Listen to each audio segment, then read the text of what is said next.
Hello, friends. This is Dave Hurwitz, executive editor at ClassicsToday.com, here with a lovely little box of Telemann that's actually still available. And since I was talking about Telemann's Wind Concerti before on CPO, I started listening to some more Telemann and went back into my Telemania. He's really a very good composer. It's this one, this Deutsche Harmonia Mundi box featuring mostly, who is it, Concerto Köln, I believe? Yes. Camerata Köln? Something Köln? Yes, Camerata Köln. You know, I got a very strange reactions to that Telemann talk about the Wind Concerti. You know, they are as fine as any pieces of baroque music by anybody. They really, really are. But some people got really snippy. There were a few, not some, a few comments, just a few comments. And they said things like, he's terrible and it's totally uninteresting and it bores me to tears. I want to say this and be very dogmatic about it. If you have not heard the recordings that are the subject of the video in question, just shut up. Do me a favor. Do all of us a favor. Spare us the nonsense, because everyone can tell. I know, you all know that these people are talking nonsense. You're just making a fool of yourself. And for what? Does anybody care whether you like Telemann or not? I don't, and I don't think anybody else does either. The whole point of this exercise that we're all engaged in here is to share the love of great music, all kinds of great music. Now, there's some music I detest. I'm perfectly happy to say so, but it's always on the basis of having heard it first.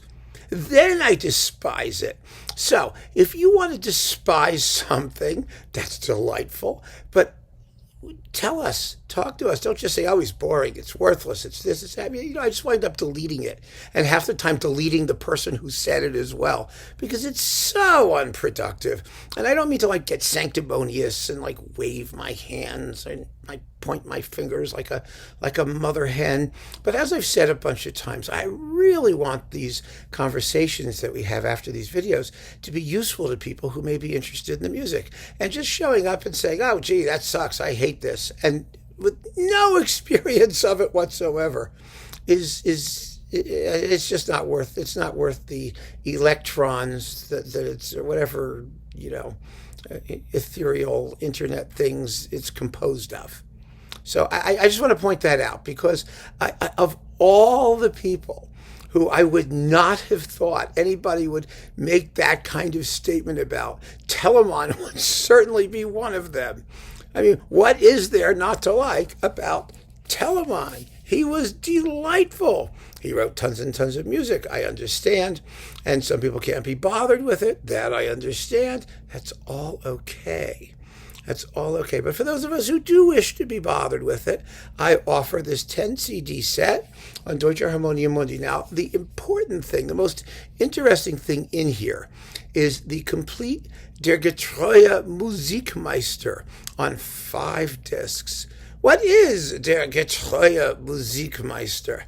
I think it's absolutely fascinating. Really important series or thing or contraption or whatever you want to call it. It's a series. It is a selection of pieces that Telemann published sequentially. I think there are, let me just make sure, I think there are 25 different, he published it in different lessons, he called them, lecciones, or lections. And let's see, there's 5, 6, 7, 8, 9, 10, 11, 30 million, and 25. Lektion. Yes, Lektion. 25 of them. And there are 25 of them in 5 different groups of 1, 2, 3, 4, 5 each. And each Lektion contains between 2 to 4 or 5 different pieces. And these pieces are designed for home use to teach normal people in the day, in the 17 whatevers, what all of the possible styles and forms of music are. And so they're written for all kinds of different combinations. For example, let's start with the Erste Lektion, shall we? You've got a sonata for recorder and continuo, mostly with continuo, keyboard continuo, but not always. And then you've got an aria, popular arias from operas, which are sort of arranged or simplified or whatever for singer.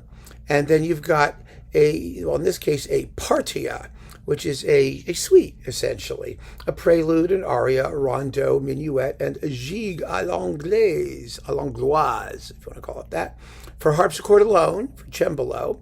And then a polonaise, and it just says verschiedene Instrumente, various instruments. So you can play it with whatever you happen to have on hand. And that's kind of the format for these things. So between all of these sets, you get a taste of the entire European style of Baroque music as Telemann understood it. Because Telemann, see, the difference between Telemann and Bach is actually rather interesting, since they knew each other and they were friends. Bach, both of them had strong pedagogical streaks. And Bach's expressed itself in terms of musical genre. That is, everything that you could do with this type, prelude and fugue, with the mass, with choral work, the art of fugue, with counterpoint, with two-part inventions, three-part inventions. Bach is completely systematic as to the medium in which he works. And that's one of the reasons, of course, that he's so great, because he had this, this is everything you could do with the concerto. This is everything you could do with, all his pieces are encyclopedic in their relentless logic and exploitation of every possibility that he could think of about certain specific objects, the prelude and fugue. You can make the list. It goes on and on and on with Bach. It's fascinating. Telemann was similar, but he was that way as to style. And he was not interested in exploiting any one particular style. He was eclectic. He wanted to do every national style of music in a suite, or every national style of music in a concerto, or that was his thing. He was out to show the range of musical styles. Bach was out to show the range of musical types, formal types. And between the two of them, you really got like all of Baroque music as the German universe understood it. It really is extraordinary. And so in these pieces, Der Getreue Music-Meister, which translates as, well, here they translate it as the constant Music-Master, or maybe better would be the faithful Music-Master. I think it just sounds better in English that way, because constant sounds like, he won't go away. It's like the thing that wouldn't leave on Saturday Night Live, call the police, it won't go away. No. This is faithful.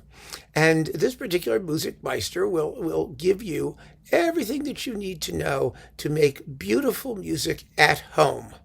And it's just delightful. So there's 5 discs of it with a whole bunch of singers and people and stuff. And it covers everything that you could imagine.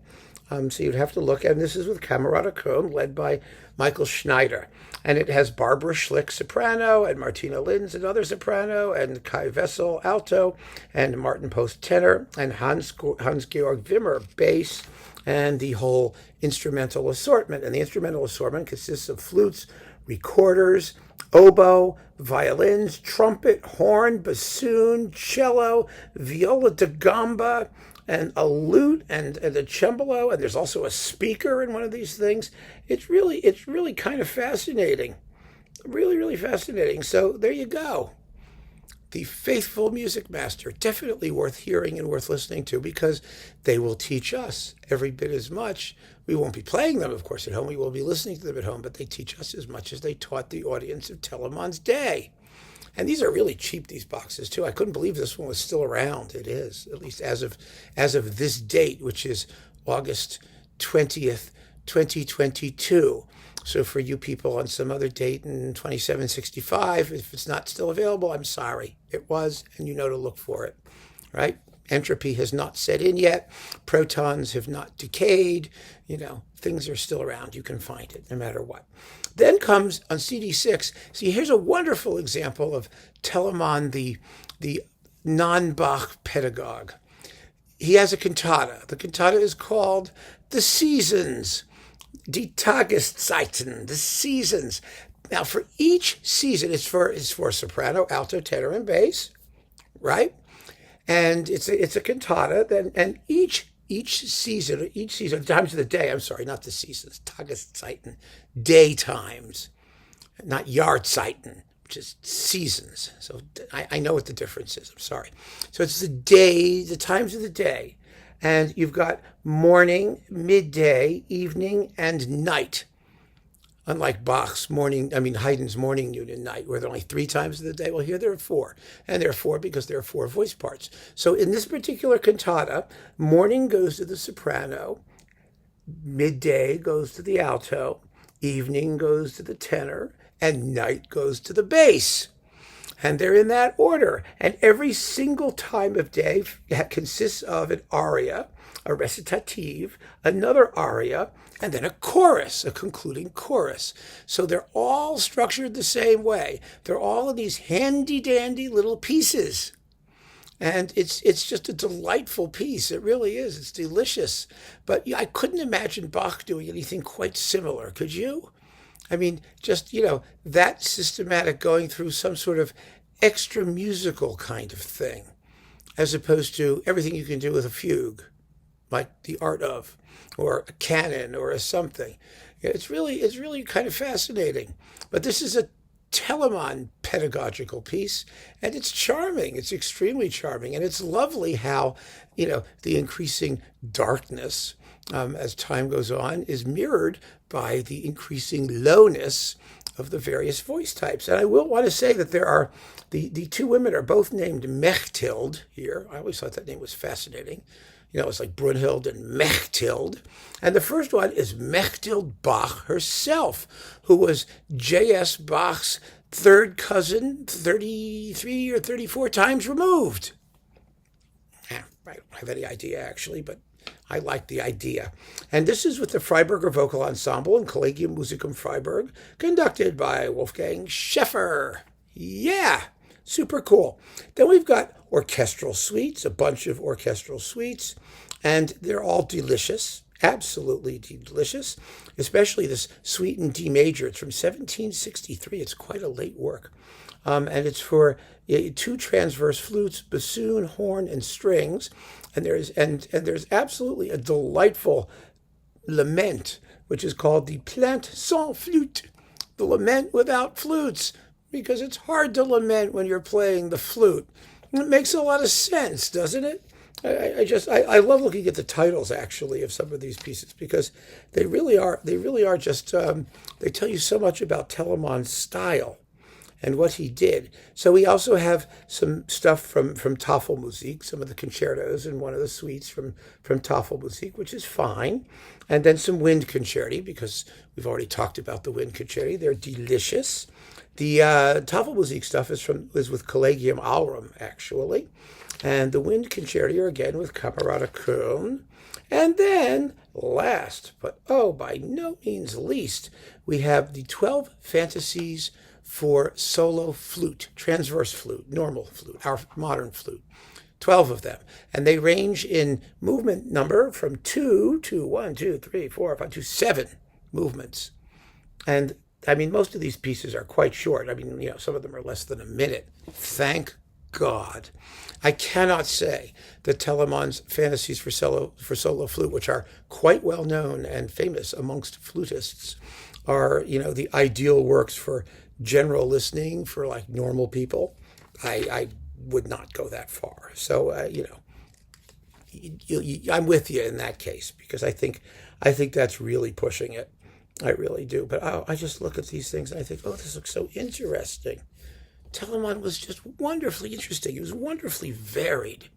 And he had such a great musical personality, so all-encompassing. And yes, his style is very fluent. And yes, a lot of it is Gebrauchmusik, utility music to just play and enjoy and not be deep or just entertain or provide some pleasantry. And what the heck is wrong with that, I ask? So here you go. On DHM, it's their Telemann edition, and it's definitely worth having to fill out your Telemann collection if you can get it. And it's like $20 or $25. It's nothing. It's just not 10 discs. What could be bad? Are you going to play it every day? No. But when you do, if you take it out, you're going to like it. You're going to find it delightful because that's what it is. It's delightful music. Keep on listening, friends. Thanks so much for joining me. Take care.